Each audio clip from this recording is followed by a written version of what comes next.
बुलंदशहर की ये बेटी जिसे मनचलों की हरकत की वजह से अपनी जान गंवानी पड़ी। गरीब परिवार की ये बेटी अमेरिका में पढ़ाई कर रही थी, छुट्टियों में यहाँ घर आई थी। चाचा के साथ बाइक पर वो अपने मामा के घर जा रही थी जब मनचलों की वजह से ये दर्दनाक हादसा हुआ।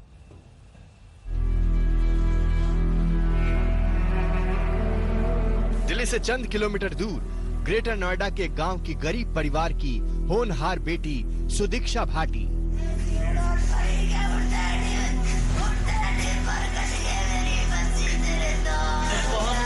परिवार गरीब था, लेकिन बेटी टैलेंट की इतनी अमीर कि अमेरिका में पढ़ाई के लिए उसे स्कॉलरशिप मिली थी।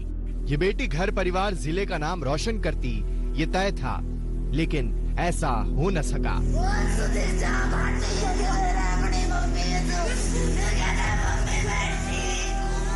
छुट्टियों में अमेरिका से आई सुदीक्षा चाचा के साथ बाइक पर दादरी से बुलंदशहर के औरंगाबाद मामा के घर जा रही थी। अमेरिका लौटने से पहले वो ननिहाल वालों से मिलना चाहती थी, लेकिन बुलंदशहर के करीब बुलेट सवार दो मनचलों ने उनकी बाइक का पीछा करना शुरू कर दिया। वो कभी स्टंट करते तो कभी सुदीक्षा पर फब्तियां कसते। कुछ दूर जाकर इन मनचलों ने अचानक बुलेट का ब्रेक लगा दिया। इससे सुदीक्षा के चाचा की बाइक फिसल गई और मौके पर ही सुदीक्षा की मौत हो गई। हैरत की बात यह है कि पुलिस अभी तक हादसे की ही बात कर रही है। बुलेट ने कई बार हमको ओवरटेक करा, फिर ऐसे घुमाया इधर उधर को घुमाया।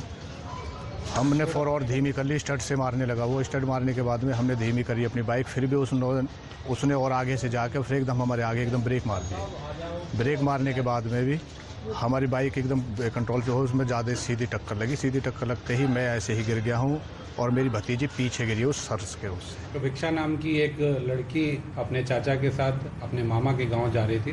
रास्ते में उसका एक्सीडेंट हो गया। एक बुलेट मोटरसाइकिल से उसके मोटरसाइकिल की टक्कर हो गई और जिसमें प्रवीक्षा की दर्दनाक परिस्थितियों में मौत हो गई। अभियोग पंजीकृत कर लिया गया है और जो मोटरसाइकिल वाला था जिससे एक्सीडेंट हुआ है उसकी तलाश की जा रही है। सुदीक्षा बेहद टैलेंटेड थी। इंटर में उसने जिले में टॉप किया था। इसके बाद उसे 3 करोड़ 80 लाख की स्कॉलरशिप मिली थी और वो अमेरिका के बॉब्सन कॉलेज में पढ़ रही थी। 20 अगस्त को ही उसे वापस अमेरिका लौटना था, लेकिन अब ये होनहार बेटी यूपी के गुंडा राज की शिकार बन गई। मुकुल शर्मा, बुलंदशहर, आज तक।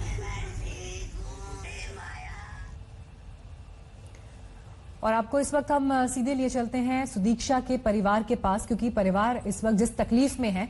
कोशिश हमारी भी यही कि आज तक के जरिए कम से कम सही मंच तक वो आवाज पहुंचे ताकि सुदीक्षा को इंसाफ मिले। कुणाल, हम देख रहे हैं पिता आपके साथ मौजूद हैं तस्वीरों में, जो हम समझ पा रहे हैं। कुछ भी कह पाने की वो स्थिति में हो, इस वक्त वो क्या चाहते हैं और जो उनकी बच्ची के साथ हुआ, अब कम से कम इस मामले का इन्वेस्टिगेशन सही दिशा में आगे जाए और अंजाम तक मामला पहुंचे, इसे लेकर वो कुछ भी कहना चाहें आपके जरिए, हम चाहेंगे पूरा देश उस बात को सुने।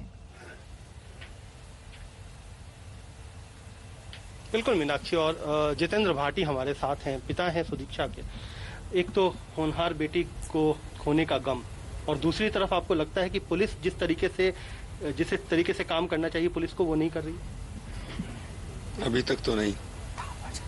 एक वाइट और भेज रही है, बाइक का सवाल उठा रही है कि बाइक कौन चला रहा था। बाइक कोई भी चला रहा था। मेरी तरफ से मानना है कि मेरा भाई चला रहा है, मेरा भतीजा चला रहा था, बाइक चला रहा था। जो बाइक चला रहे थे, जिनने स्टंट किए हैं, आगे पीछे बाइक लगाई है और जिसने बच्ची को गिराया है, उन तक नहीं पहुंच रही है, वाइट और बना रही है पुलिस। नहीं लगता है क्या कि जिस तरीके से उस पर सवाल उठ रहे हैं, पुलिस पर सवाल उठ रहे हैं, उस वजह से आपके परिवार पर सवाल उठाया जा रहा है? मेरे परिवार पे तो सवाल उठाया जा रहा है।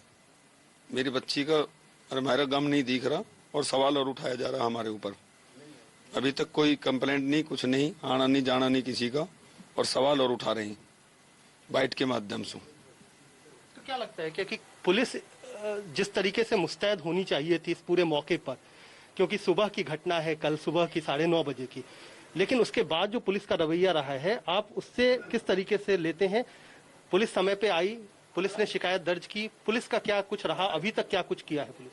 अभी तक कुछ नहीं है, अभी तक कुछ नहीं है। 24 घंटे से ज्यादा हो गया, पुलिस ने कुछ नहीं किया? कुछ नहीं अभी तक। परिवार से आपसे बातचीत, कुछ जानकारी लेने की कोशिश? कुछ नहीं।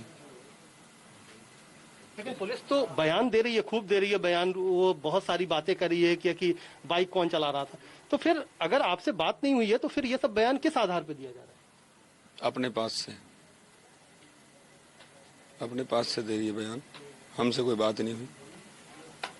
अच्छा, दूसरी बात है कि जो लोग इस पूरे मामले में आरोपी हैं, 2 लड़के जो कि बाइक चला रहे थे, बुलेट चला रहे थे, पीछा कर रहे थे।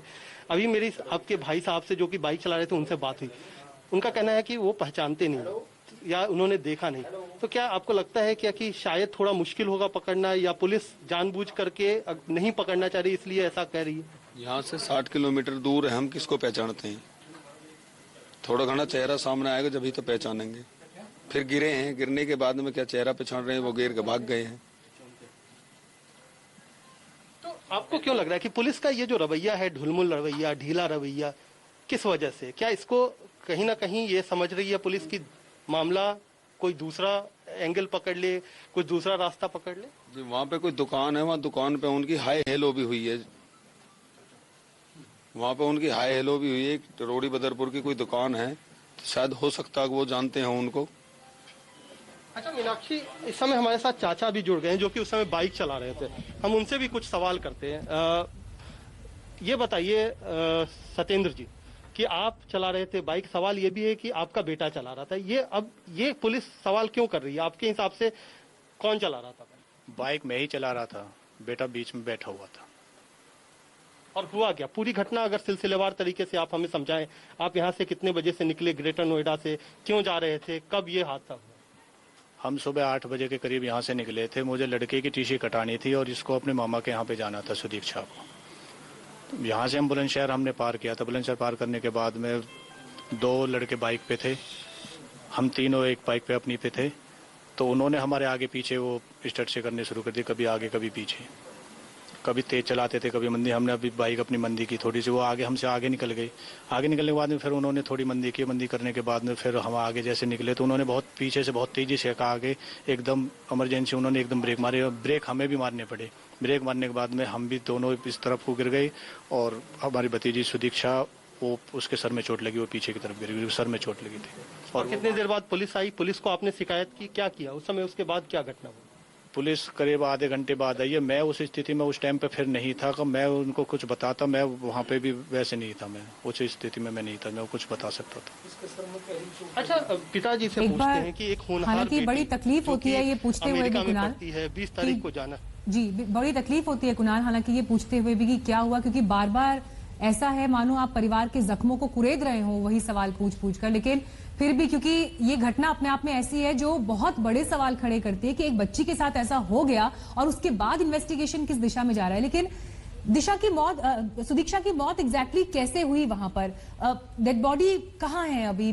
पोस्टमार्टम जैसा कुछ अभी आगे हुआ है, नहीं हुआ है? क्या इस पर स्टेटस है? हमें इसकी भी जानकारी दें। मैं पूछता हूँ इनसे भी कि अभी सुदीक्षा के क्या उसके बाद पोस्टमार्टम हुआ है? कैसे हुई थी, कहाँ चोट आई थी सुदीक्षा को? आपने उसके देखी? रिपोर्ट नहीं देखी है। सर में चोट थी उसका, ये साइड इस तरफ गिरी थी, ये साइड चोट थी। और क्या उसने हेलमेट नहीं लगा रखा था, ऐसा आप बता? नहीं, उसमें हेलमेट नहीं था। तो अभी कहाँ है? पुलिस ने कहाँ रखा हुआ है उनकी बॉडी को? बॉडी कल ही पोस्टमार्टम होगा, उसको मुख अग्नि भी होगी कल ही। तो अंतिम संस्कार आपने कल किया, तो अभी तक रिपोर्ट आपके हाथ नहीं लगी। क्या वजह बताई गई, किस वजह से हुआ? क्या समय रहते हुए एम्बुलेंस आ जाती, उसको हॉस्पिटल पहुंचा दिया जाता? एक तो पुलिस का जो ढुलमुल रवैया है, दूसरा क्या आपको लगता है कि उसको समय रहते अस्पताल पहुंचाया जाता? एम्बुलेंस तो जहां से उसकी डेड बॉडी आई है उसके लिए भी नहीं आई है। हमारे रिश्तेदार हैं, वो अपनी गाड़ी से डेड बॉडी भी सर्वगृह एम्बुलेंस है अपनी गाड़ी से लेकर आए हैं। कोई पुलिस साथ नहीं, कोई एम्बुलेंस नहीं। पुलिस साथ नहीं है? नहीं आई, ना ही एम्बुलेंस आई। कॉल कराने के बाद में 3 घंटे बाद में उधर से कागज आए हैं, जब पोस्टमार्टम हुआ है, जब बॉडी हमें मिली है, फिर हम इधर आए। तो ये तो और भी गंभीर सवाल उठता है कि पुलिस तो नहीं पहुंची। डेड बॉडी को छोड़ने के लिए जो बुलंदशहर से ग्रेटर नोएडा आना था उसमें भी उन्होंने एम्बुलेंस, बुलंदशहर भी नहीं, इधर भी नहीं, वो बाद में आया था। कागज डॉक्यूमेंट्स लेके, और एम्बुलेंस कहीं भी नहीं, न ले जाने में न लाने ठीक है, में। लौटेंगे सब गए आपके थे पास लाने में। कुमार कुणाल, और वहाँ के जिला एसपी का क्या कुछ कहना है, सुनिए।